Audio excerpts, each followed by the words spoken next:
Hello friends, group எக்ஸாமில் அடிக்கடி கேட்குற ஒரு மாடல் கொஷின் தான் இன்றைக்கி பார்க்கலாம்.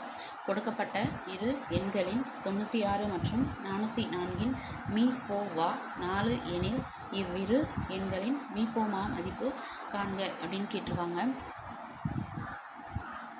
இந்த மாதிரி சம் வந்துச்சுன்னா, அதாவது மீ போவா மீ போமா 2 நம்பர் அப்படின்னு சொல்லி ஒரு சம் வந்துச்சுன்னா அதுக்கு ஒரு ஃபார்முலா இருக்குது. ஃபார்முலா என்னென்னா,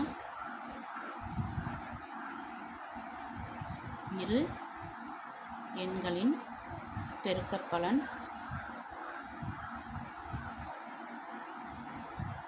இது இதுக்கு ஈக்குவலாக இருக்கும்னா மீ போ வா இன்ட்டு மீ போ மா இதுக்கு ஈக்குவலாக இருக்கும்னு ஒரு ஃபார்முலா இருக்குது. இப்போது நமக்கு தெரிஞ்ச வேல்யூலாம் இதுக்குள்ள நம்ம சப்ஸ்டியூட் பண்ணுவோம். ஃபஸ்ட்டு இரு எண்களின் பெருக்கற்பலன் அப்படின்னு சொல்லியிருக்காங்க. என்னென்ன நம்பர்? 2 நம்பரு 96 404. அப்போது 96 404 பெருக்கற்பலன்றதுனால மல்டிப்ளை சிம்பிள் போட்டுக்கிட்டோம். அடுத்தது மீ போவா 4ன்னு கொடுத்துருக்காங்க. மீ போமா தான் கண்டுபிடிக்க சொல்லியிருக்காங்க. ஸோ மீ போமாவை வச்சுக்கிட்டோம். இப்போது தெரிஞ்ச மதிப்பெல்லாம் ஒரு பக்கமும் தெரியாத மதிப்பு ஒரு பக்கமும் வச்சுக்குவோம். மீ போ மா ஈக்குவல் டு 96 இன்ட்டு 404. இந்த 4 இந்த பக்கம் வந்துச்சுன்னா டிவைடரில் வரும். சரிங்களா? அடுத்தது இப்போது இதுக்கு முடிஞ்ச வரையும் கேன்சல் பண்ணலாம். கேன்சல் பண்ணாக்க 1 4 is 4.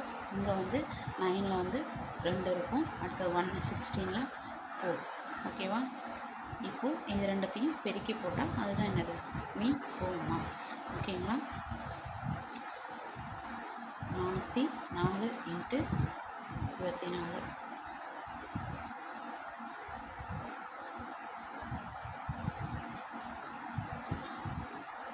நாங்கள் 16 1 அந்த 1 அப்படியே வரும். 16. அடுத்தது இங்கே 2 பெருக்குன்னா 4 2 8 0 4 2 8 6 9 6 9. இதுதான் ஆன்சர். 9696. இதுதான் என்னதுன்னா மீ போ மா. ஓகேங்களா? ரொம்ப சிம்பிளான கொஷின், ஆனால் அடிக்கடி கேட்குற கொஷின்.